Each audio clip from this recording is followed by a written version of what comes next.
Kur muslimanët arritën në brigjet e Gadishullit, Tariq bin Ziyad do të mbaj fjalimin e tij të famshëm që historia nuk do ta fshijë kurrë.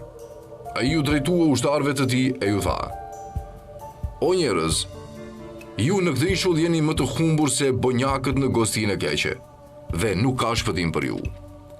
Deti është prapa jush e armiku para jush.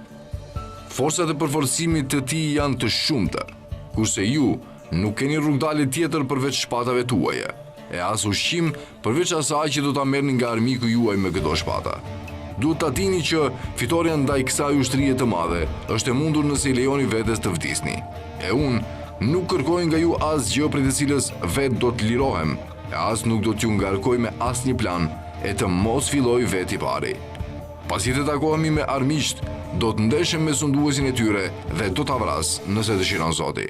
Të përballemi me ta së bashku, e nëse vdes para se të arrijë ai, betohuni me vendosmëri se ata do të zhgënjehen pas vdekjes sime."